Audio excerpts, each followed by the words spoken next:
বঙ্কিমচন্দ্র চট্টোপাধ্যায়ের ইন্দিরা উপন্যাস নিয়ে আমাদের আজকে যে আলোচনা, তার জন্য যে অংশগুলো আমরা বেছে নিয়েছি সেগুলো পড়তে গিয়ে প্রথমেই একটা ধাক্কা লাগে। ভাবুন একবার, একজন ধনাঢ্য পরিবারের মেয়ে, যার জীবনে কোনো দিন কিছুর অভাব ছিল না, সে হঠাৎ করে একা নিঃস্ব কলকাতার রাস্তায় এসে পড়েছে। ঠিক তাই। আর এটা শুধু আজকের দিনের কথা নয়, আমরা কথা বলছি ১৯ শতকের। একদম। তখন একজন সম্ভ্রান্ত পরিবারের মেয়ের জন্য একা টিকে থাকার কোনো সামাজিক কাঠামোই ছিল না। তার পরিচয়টাই ছিল তার পরিবার, তার স্বামী। মানে সেগুলো হারিয়ে যাওয়া মানে তার নিজেরই হারিয়ে যাওয়া। হ্যাঁ, গল্পটা যখন শুরু হচ্ছে, ইন্দিরা তখন এক ভয়ঙ্কর খাদের কিনারায় দাঁড়িয়ে। আর ঠিক সেই মুহূর্তে যখন ও কৃষ্ণদাসবাবুর বাড়িতে আশ্রয় পেয়েছে, তখন সেই বাড়ির গিন্নি ওকে যে প্রস্তাবটা দিলেন, সেটা যেন ওই খাদের মধ্যে শেষ ধাক্কা। দাসীর কাজ করার প্রস্তাব। হ্যাঁ, ইন্দিরার নিজের ওই কথাটা, শেষ কি কপালে দাসীপনা ছিল, এই দাসীপনা শব্দটার অভিঘাত ঠিক কতটা ছিল তখন? এটা আসলে শুধু একটা কাজ নয়, এটা একটা সামাজিক পতন। দাসী হয়ে যাওয়া মানে তার শিক্ষা, সংস্কৃতি, আত্মসম্মান, মানে সবকিছু মুছে ফেলে একটা নতুন নিচু পরিচয় নেমে আসা।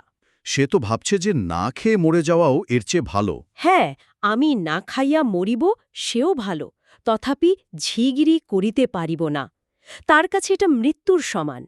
এটা কিন্তু অহংকার নয়, এটা আত্মমর্যাদাবোধ। এই চরম মানসিক টানাপোড়েনের মধ্যেই গল্পে অসাধারণ এক চরিত্রের প্রবেশ ঘটছে, সুভাষিনী।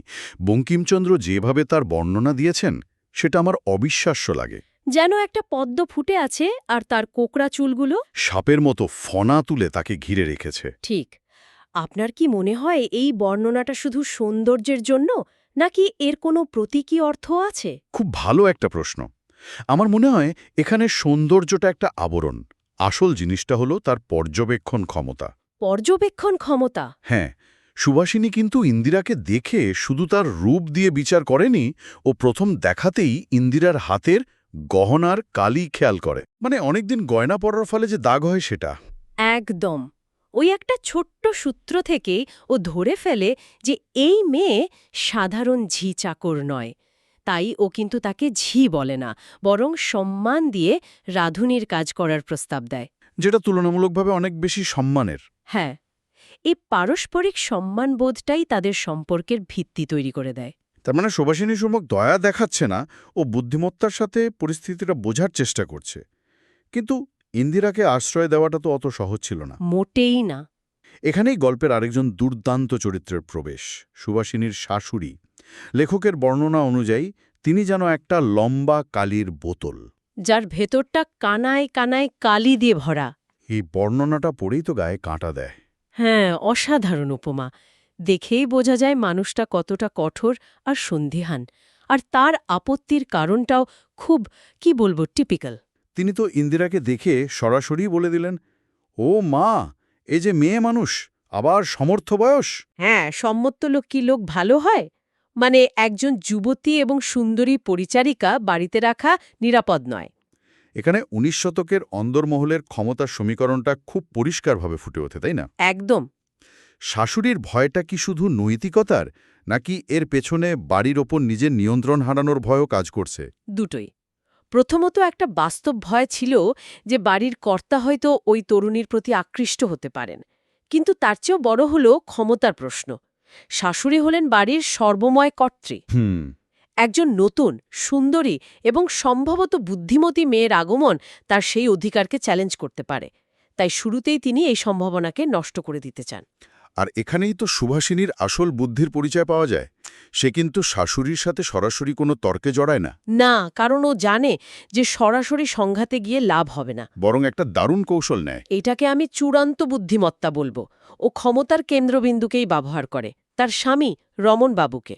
রাতের খাবারের সময় রমণবাবুর পুরনো রাঁধুনির রান্না নিয়ে যে কাণ্ডটা করলেন। হ্যাঁ, বললেন ওর রান্না ভূতপ্রেত খেতে পারে না, আর হুমকি পেলেন যে পরদিন থেকে তিনি পিসিমার বাড়িতে খাবেন। আর ঠিক এই চালেই কাজ হয়ে গেল। একদম।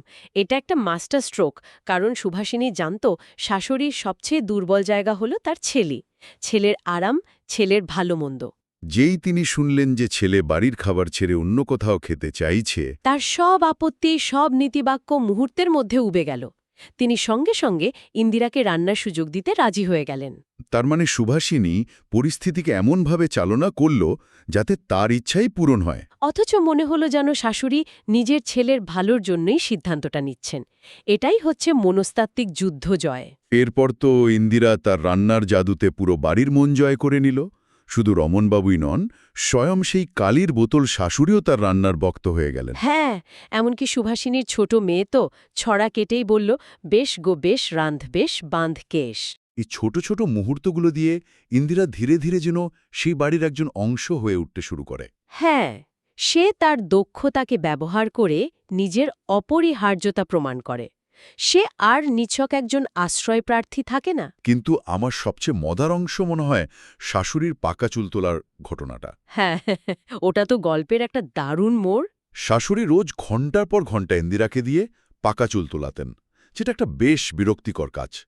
এই ঝামেলা থেকে বাঁচতে ইন্দিরা যে উপায় বের করল। হ্যাঁ, ও বুদ্ধি করে একদিন চুলে লাগানোর আড়কের নামে কলব মানে হেয়ার ডাই এনে দিল। ও কিন্তু সরাসরি মিথ্যাও বলেনি। না, বলেছে এটা এমন একটা আড়ক যা পাকা চুল তুলে দেয়, যা একদিক থেকে সত্যি। আর ফল হল শাশুড়ির সব চুল কালো, আর তিনি তো মহা খুশি। খুশিতে ইন্দিরার মাইনেও বাড়িয়ে দিলেন, একজোড়া সোনার বালাও উপহার দিলেন। এই ঘটনাটা শুধু হাসির নয়, তাই না?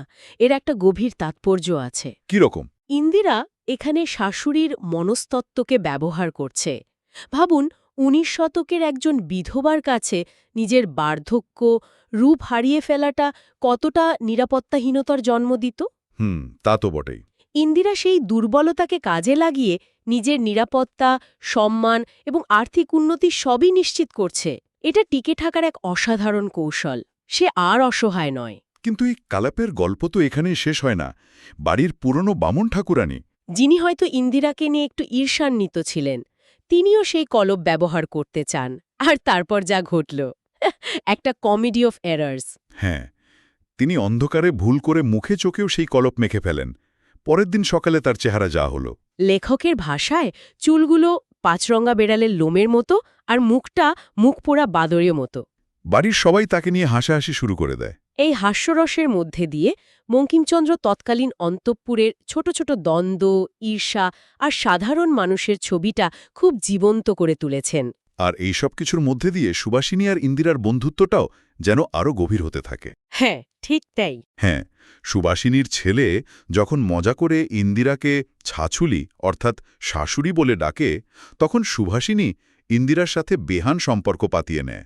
এই ঠাট্টা তামাশার মধ্যে দিয়ে তাদের বন্ধুত্বটা একটা সামাজিক স্বীকৃতিও পেয়ে যায়। বেহান সম্পর্কটা তো শুধু বন্ধুত্বের চেয়েও বেশি, এটা একটা আত্মীয়কার সম্পর্ক।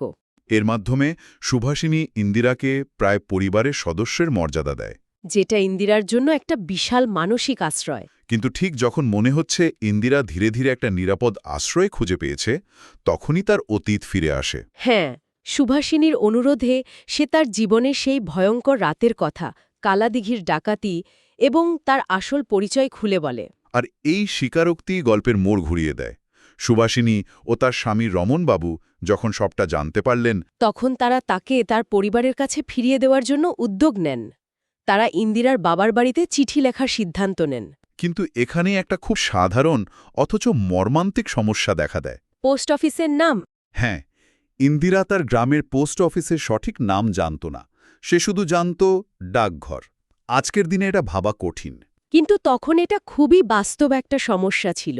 একজন বড় লোকের মেয়ে যে কখনো বাড়ির বাইরে তেমন বেরোয়নি, তার পক্ষে এসব প্রশাসনিক তথ্য না জানাটাই স্বাভাবিক। এই ছোট একটা তথ্যের অভাবে তার পুরো ভবিষ্যৎ আটকে যায়। চিঠিটা ফেরত আসে। এটা দেখায় যোগাযোগ ব্যবস্থা কতটা অনুন্নত ছিল এবং একজন নারীর জগৎ কতটা সীমাবদ্ধ ছিল। বাবার বাড়িতে যোগাযোগ করতে না পেরে তারা এরপর ইন্দিরার শ্বশুরবাড়িতে চিঠি লেখে, কিন্তু সেখান থেকেও কোনো উত্তর আসে না। আর এই নীরবতাই ইন্দিরার মনে সবচেয়ে বড় ভয়টা ঢুকিয়ে দেয়। সে এক ভয়াবহ সত্যের মুখোমুখি হয়। সে বুঝতে পারে যে সে বুঝতে পারে যে ডাকাতরা তাকে অপহরণ করেছিল। এই খবরটা তার শ্বশুরবাড়িতে পৌঁছানোর পর তারা আর তাকে গ্রহণ করবে না, কারণ সমাজের চোখে সে এখন অশুচি। তার জাতি গিয়েছে বলে তারা মনে করতে পারে। এটাই ছিল সেই সময়ের সবচেয়ে বড় সামাজিক কলঙ্ক। কিন্তু তার তো কোনো দোষ ছিল না, সে তো একজন ভিকটিম। সমাজের কাছে তখন কারণটা গুরুত্বপূর্ণ ছিল না, ফলাফলটাই ছিল শেষ কথা। একজন নারী যদি পরপুরুষের সংস্পর্শে আসে তা সে যেভাবেই আসুক না কেন সমাজ তাকে কলঙ্কিত হিসেবেই দেখত। তার ব্যক্তিগত যোগ্যতা, তার গুণ, তার নির্দোষিতা এইসবের কোনো দামই থাকত না। জাতিচ্যুত বা সমাজচ্যুত হওয়ার ভয়টা তখন মৃত্যুর চেয়েও বড় ছিল। আর এই উপলব্ধিটাই ইন্দিরাকে শেষ পর্যন্ত ভেঙে দেয়। এত লড়াই করার পর, এত বুদ্ধি খাটানোর পর সে এমন এক দেয়ালের সামনে এসে দাঁড়ায় যা ভাঙা তার পক্ষে অসম্ভব। ঠিক, সে অসুস্থ হয়ে শয্যাশায়ী হয়। তার সব আশা, সব মনোবল যেন নিভে যেতে থাকে। কারণ সে বুঝতে পারে যে সে শাশুড়ির মন জয় করতে পারে, রান্নায় সবাইকে মুগ্ধ করতে পারে, কিন্তু গোটা সমাজ ব্যবস্থার বিরুদ্ধে লড়াই করার শক্তি তার নেই। তার ভাগ্য নির্ধারণের ক্ষমতা আর তার নিজের হাতে নেই, সেটা সমাজের হাতে চলে গেছে। এটাই গল্পের সবচেয়ে বড় ট্র্যাজেডি। তাহলে এই সব মিলিয়ে আমরা কি দেখলাম? ইন্দিরা চরিত্রটা শুধু ভাগ্যের শিকার নয়, সে একজন অসাধারণ সংগ্রামী। নিজের বুদ্ধি, দক্ষতা আর ব্যক্তিত্ব দিয়ে সে প্রতিকূল পরিবেশেও নিজের জন্য একটা নিরাপদ জায়গা তৈরি করে নিয়েছিল, আর সুভাষিনীর মতো একজন বন্ধু পেয়েছিল। যার সমর্থন ছিল তার সবচেয়ে বড় শক্তি। কিন্তু সবশেষে একটা বড় প্রশ্ন থেকেই যায়, তাই না? কি প্রশ্ন? আমরা দেখলাম ইন্দিরা তার বুদ্ধিমত্তা দিয়ে অনেকগুলো ছোট ছোট লড়াই জিতেছে, কিন্তু যখন লড়াইটা হয় ব্যক্তির সাথে সমাজের, তখন কি ব্যক্তিগত গুণাবলী যথেষ্ট? যখন সমাজে একজনের পরিচয় নির্ধারণ করে দেয়, তখন একজন নারীর ব্যক্তিগত লড়াইয়ের সীমা ঠিক কোথায়? গল্পটা যেখানে শেষ হচ্ছে সেখান থেকে এই প্রশ্নটা আমাদের ভাবায়। যে বন্ধুত্ব এবং ব্যক্তিগত প্রচেষ্টা কি শেষ পর্যন্ত সামাজিক কলঙ্কের এই বিশাল দাগ মুছে ফেলার জন্য যথেষ্ট ছিল? নাকি দিন শেষে সমাজের রায় চূড়ান্ত?